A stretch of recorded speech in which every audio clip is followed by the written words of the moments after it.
couple days ago, I uploaded a video that was called "There Are Not 24 Keys in Music." I also said that there's not 30 keys in music.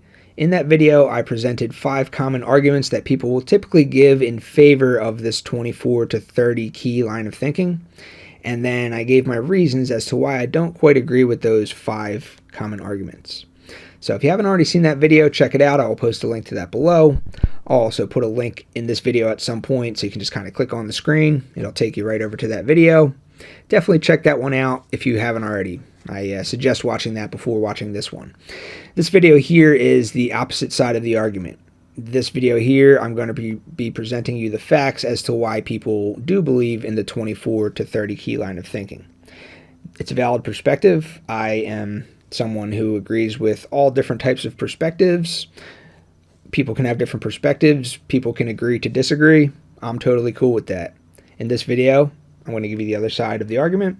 I'll leave it up to you to decide what you want to believe. So if that sounds interesting, stick around.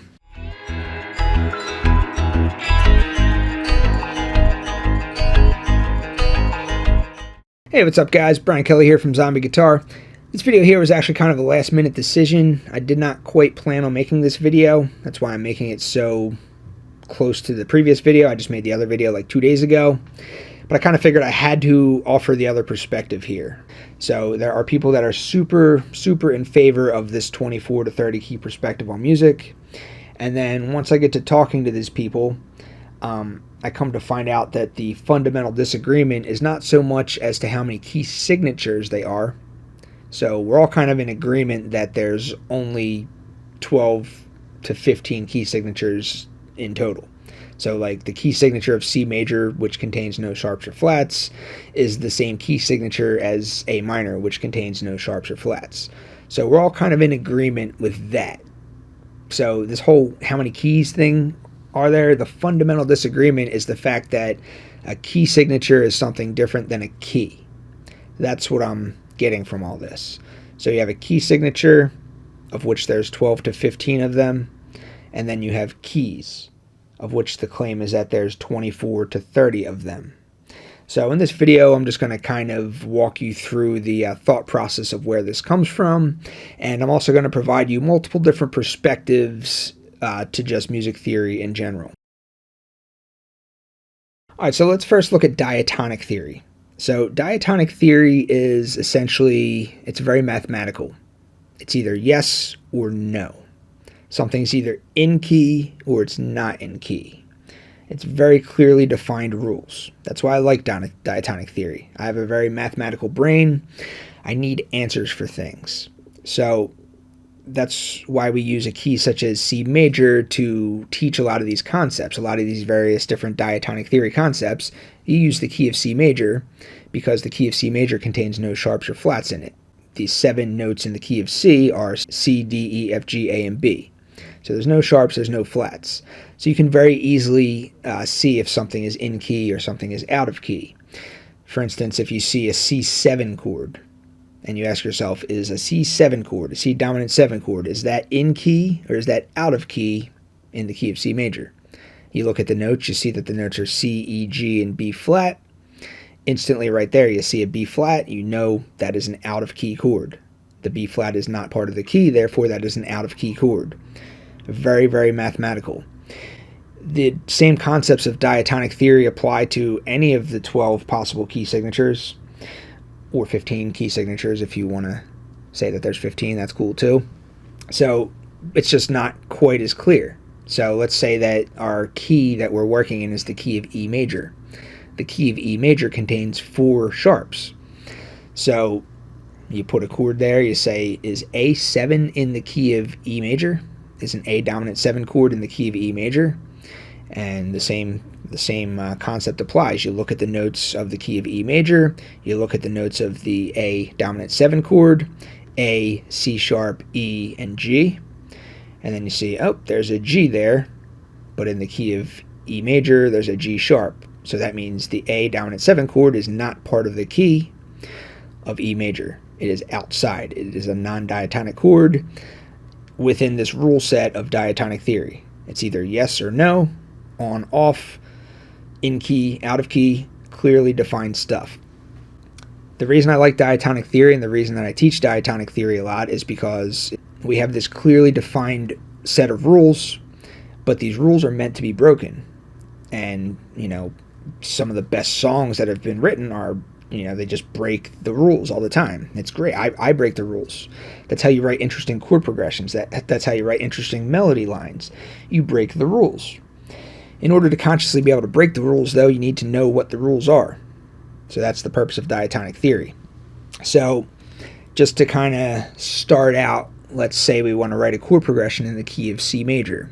You have your 3 major chords, you have your 3 minor chords. They're all grouped together on the circle of fifths like so. You can just kind of play any of these chords in any order.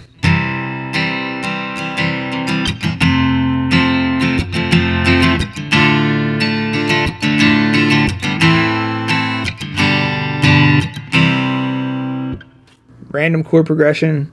I just played chords that were from the key of C major. They all kind of went together. There wasn't any particular order. There was nothing saying that I had to go from this chord to this chord. I just played any chords in any random order. They were all part of the key. They all sounded good. So, you can start breaking rules too. You can start using outside chords within the context of diatonic theory, but just understand that they are outside chords. So a common way to introduce outside chords would be to borrow from parallel keys. So if you're looking at this key signature or starting key signature from the perspective of C major, the parallel key would be the key of C minor. So using your circle of fifths, you can see the key of C minor. You have all these other chords that you can use. So let's say we want to just kind of incorporate a B flat chord into our playing. So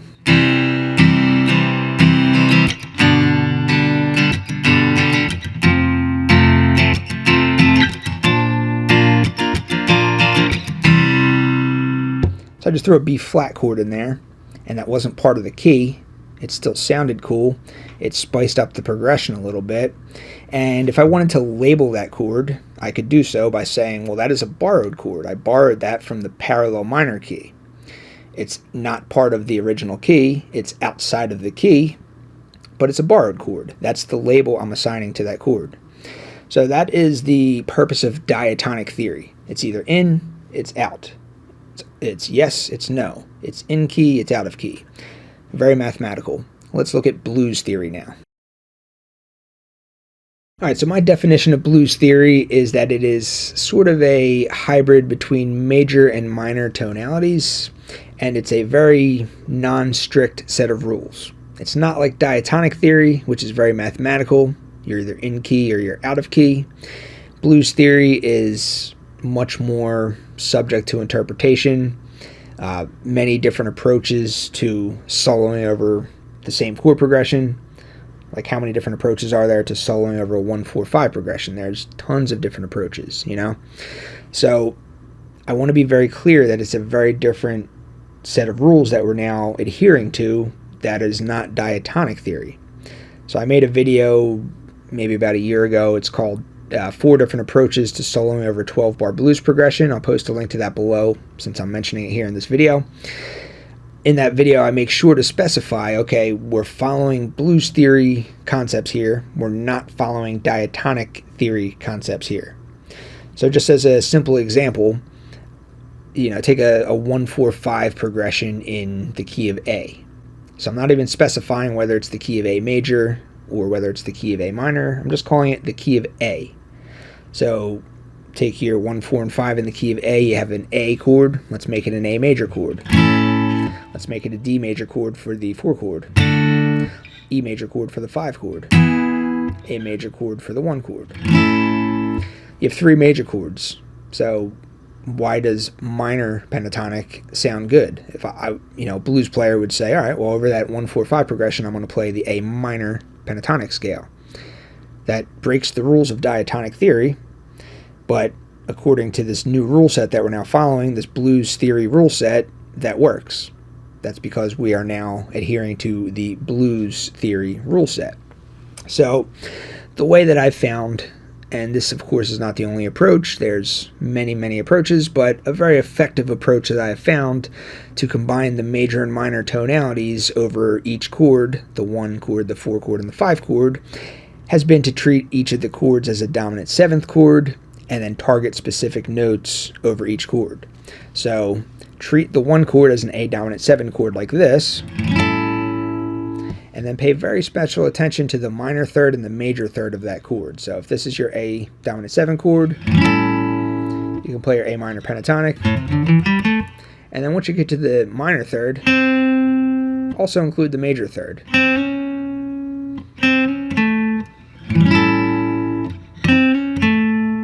So there's that, and then there's also the major sixth and the minor seventh. Major sixth comes from major pentatonic, minor seventh comes from minor pentatonic. I explain all this in that 12-bar blues lesson that I'm talking about that I linked you to below. But essentially, minor third comes from minor pentatonic, major third comes from major pentatonic. So that's not part of minor pentatonic, but we're looking at it on a per chord basis. So it's the minor third of this chord and the major third of this chord are both being used, resulting in a hybrid sound. Doing the same thing with this major sixth and minor seventh.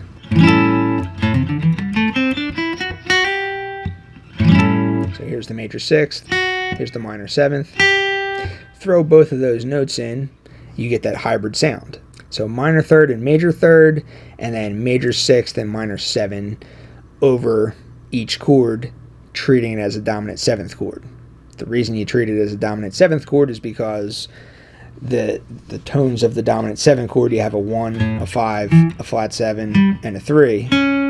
So if you know where all those tones are, you can kind of find nearby tones in relation to those tones. So in relation to the 3, one step below is a minor 3.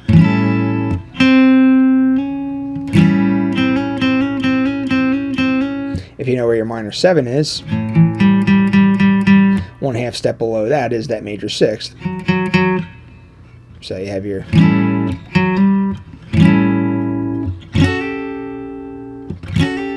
Alright, so target those notes. Target those intervals. Treat each chord as a dominant 7 chord.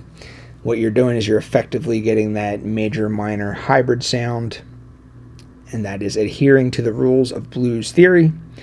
Let's now look at jazz theory. Alright, so let's talk about jazz theory now, also known as functional harmony. So functional harmony is it's a different rule set than blues theory. It's a different rule set than diatonic theory. It's not as strict, just like blues theory is not as strict. Functional harmony is subject to interpretation. There's all types of twists and turns that a chord progression can take. There's all types of twists and turns that a melody line can take. The fundamental point of this whole functional harmony thing that I'm trying to get at is that a key is defined as something different than a key signature. So we already know what a key signature is, and the functional harmony argument versus the diatonic theory argument, it's really not over how many key signatures there are. We're all pretty much in agreement that there can be no more than 15 key signatures. And then if you're eliminating those enharmonic key signatures, we're at 12 key signatures. The key signature of C major is the same key signature as A minor. Both contain no sharps, no flats, therefore it's the same key signature. In functional harmony, keys are something different than a key signature. My understanding of the definition of a key, according to the rules of functional harmony, a key is a single chord, a single point of resolution. A chord progression can take all types of twists and turns. A melody line can take all types of twists and turns. But everything has this gravity towards a single point of resolution. That single point of resolution is a single chord. There's 12 major chords, there's 12 minor chords, therefore there's 24 potential points of resolution, therefore there's 24 keys. If you want to look at the enharmonic equivalents, so like A flat major is the same chord as a G sharp major chord, it's just a different name, it's the same chord. Or if you want to say that C sharp minor and D flat minor, even though they're the same chord, just with two different names. If you want to consider enharmonic equivalents, then potentially you have 15 major chords and 15 minor chords, totaling a 30, or giving you a total of 30 potential points of resolution. That is my understanding of what they're defining as a key, according to the rule set of functional harmony. So I'm just going to give you a very quick overview of what functional harmony means. So to understand functional harmony, you still do have to understand the basic diatonic theory rules. So you have to understand what chords go together within a key signature. And then once you understand which chords go together in a key signature, you can then assign labels to the chords. So within functional harmony, some chords are considered tonics, some chords are considered subdominants, some chords are considered dominants. Tonic chords have the tendency to move anywhere. Tonic chords can go to another tonic chord. Tonic chords can go to a subdominant chord. Tonic chords can go to a dominant chord. Subdominant chords have the tendency to pull towards dominant chords. Dominant chords have the tendency to pull towards tonic chords. Everything always wants to go back to the tonic. That's the final point of resolution. That is where everything gravitates to. That is the idea behind this functional harmony. So looking at your key signature of C major, you have 7 chords. You have a C major chord as your 1 chord, D minor, E minor, then you have your F major, G major, A minor, and then you have a B diminished chord. So you can look at your circle of fifths and you can see the major and minor chords that are found in this key within the grouping of 6. In my opinion, it's easier to classify these tonic, subdominant, and dominant chords by using your circle of fifths, but I'll get to that in a second. So within any key signature, the 1 chord and the 6 chord and the 3 chord are considered to be tonic chords.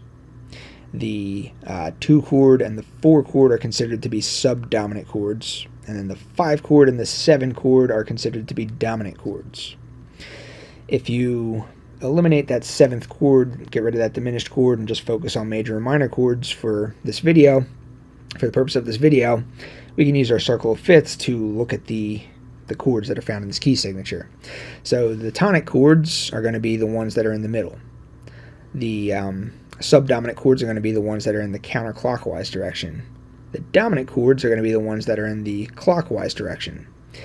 Keep in mind, I already said that E minor is considered, E minor within this key signature, which is the 3 chord, is considered to be a tonic chord. We're going to make that into a major chord, all right? We're going to make that into an E major chord, because when you're looking at this key signature from the perspective of A minor, very often they will make that E major chord or that E minor chord into a major chord.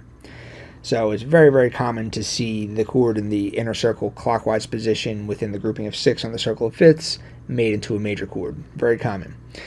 So just for the purposes of simplifying things for this video, center chords are tonic chords, counterclockwise chords are subdominants, clockwise chords are dominant chords. We're just trying to simplify things here. So the fundamental progression in jazz is the 2-5-1 progression, just like the fundamental progression in blues is the 1-4-5 progression. So why is the fundamental progression in jazz the 2-5-1? Well, that's because the 2 chord is a subdominant chord, the 5 chord is a dominant chord, and then the 1 chord is a tonic chord. So subdominant moves to dominant, moves to tonic. So in C major, D minor is your 2 chord, G major is your 5 chord, C major is your 1 chord. There's kind of a gravity there. So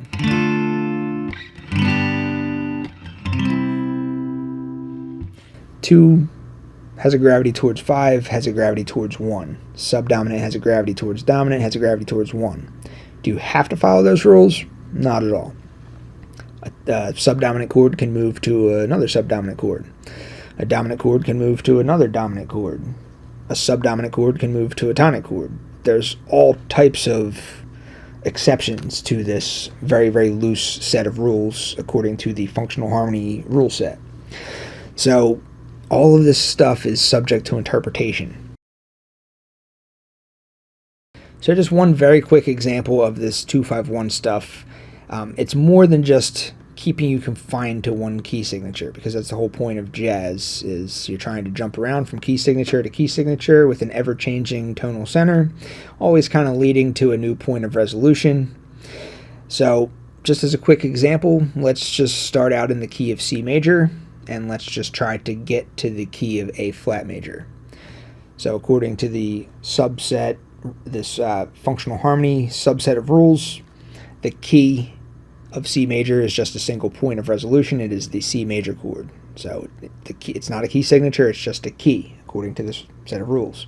So my point of resolution to get to C, a 2-5-1 is a nice way to get there. So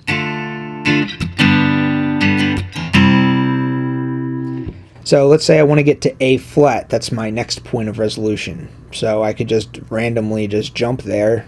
You know, there's nothing that says I can't do that. You're allowed to break the rules, so let's try that.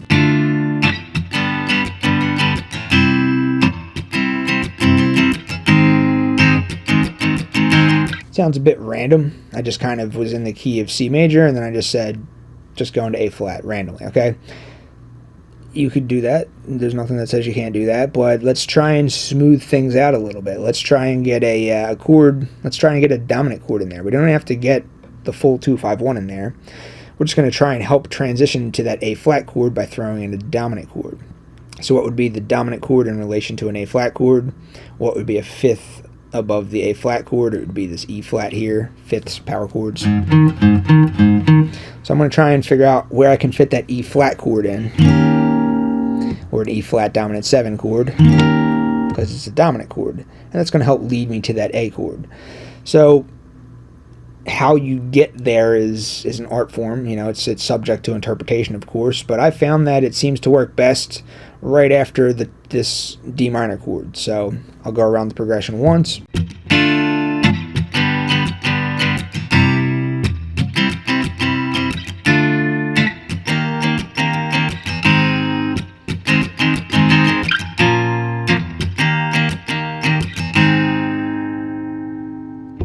A very quick, very simple example of how I was able to jump from one key signature to another key signature. But let's drop the key signature term here, because we're now talking about functional harmony. We're talking about a different subset of rules that we are now adhering to. So I started out with a 2-5-1 in relation to C, subdominant, dominant, tonic. If I were to just jump to the A flat chord, as I showed you, it sounded a little abrupt. It sounded random. So I figured, okay, well, what could I do before the A flat chord? How could I get to that A flat chord in a smoother manner? And I did so by throwing in a dominant chord prior to the new tonal center, the new tonic chord, the new point of resolution. So, you know, just kind of experimenting, I found that, okay, this E flat dominant 7 chord sounded good directly after being played after this D minor chord. It's an art form. You can do it however you want. However you choose to get to A flat, there's multiple different paths that can arrive at the same point of resolution. I just found that for this simple example, throwing in the dominant chord in that particular spot led me to the new tonal center of A flat major in a relatively smooth manner. So that's the purpose of functional harmony. Chords have a gravitation, you know, towards the next chord, all right? Kind of adhering to these very loose set of rules of functional harmony, you know, it helps you transition from key center to key center to key center, and it's always going to arrive at either a major chord or it's always going to arrive at a minor chord. How you get there, there's a million different ways. So that's essentially the argument here. So there's potentially 30 chords, or if you want to not count the enharmonic equivalents, there's 24 chords in total, 12 major, 12 minor, 24 points of resolution. I want to give a very important analogy here, and I think this is a pretty good one. So if you consider math, like math is just this large area of study which has certain subsets, like you have arithmetic, you have algebra, geometry, trigonometry, calculus. You have all these different subsets of math. I like to equate diatonic theory to arithmetic. Arithmetic is very cut and dry. It's like 1 + 1 = 2. It's always going to equal 2. 7 times 2, it's always going to equal 14. The rules are clearly stated. When you get to something like calculus, jazz is kind of like the calculus of music theory. You need to understand your arithmetic before you can study calculus, or else it's just not going to make sense at all. For the same reason, you need to understand your diatonic theory. You need to understand these clearly defined rules of what constitutes what is in a key signature versus what is out of a key signature in order to kind of take it to the next level and start to study jazz theory, functional harmony, and things like that. Just this whole 2-5-1 thing that I was talking about here, that required a knowledge of diatonic theory. I had to know, okay, the starting key signature that I'm working in is the key signature of C major. Knowing that, what is my 2 chord? What is my 5 chord? What is my 1 chord? That comes from an understanding of diatonic theory. Also, when it comes to, soloing over different chord progressions, complex chord progressions in jazz in which the tonal center is constantly being shifted around, a lot of times there's a jazz approach to modes. It's different than the diatonic approach to modes. So the jazz approach to modes is where they essentially treat modes just like scales. It's not wrong. It's just a different perspective of modes. When I talk about modes from the perspective of diatonic theory, you're working in a key signature, but instead of treating the 1 chord as the tonal center, you just treat a different one of the chords within the key signature as the tonal center. You write a chord progression based around that other chord. Keep everything within the key signature, just dictate a different chord other than the 1 chord to be the tonal center. And then you're writing in a different mode. You're not writing in a major key. You're not writing in the Ionian mode anymore. You're writing in this new mode. From the jazz perspective, from the functional harmony perspective, modes are typically seen as scales. So, like a 2-5-1, a 2 equates to Dorian, a 5 equates to Mixolydian, a 1 equates to Ionian. So if you're looking at a lead sheet, and you see, all right, this chord right here, this F chord, what is this F chord functioning as? If this F chord is functioning as the 4 chord from the key of C major, I have to say, okay, 4 chord equates to Lydian. That means I'm going to play the Lydian scale over this 1 chord. When I get to the next chord, I'm going to figure out what I'm going to do there. So it's like a different approach to modes, but it still comes from an understanding of diatonic theory. Hopefully I'm making sense here. Diatonic theory is like the arithmetic. You just have to kind of know this stuff. You have to know it very, very, very well in order to be able to transition into jazz and have it make sense. I'm not saying you have to learn your diatonic theory first. You can do whatever you want. You can just jump directly into jazz first. But it's going to be confusing. It's definitely going to be confusing if you don't understand this fundamental arithmetic of music theory, the diatonic theory. The diatonic theory for which there are 12 to 15 key signatures, understanding what constitutes what's in versus what's out. Very, very crucial before taking it to this functional harmony level. Hopefully that makes sense. That's where the 24 key thing is coming from. That's where the 30 key thing is coming from. That is a valid perspective. I'm cool with that.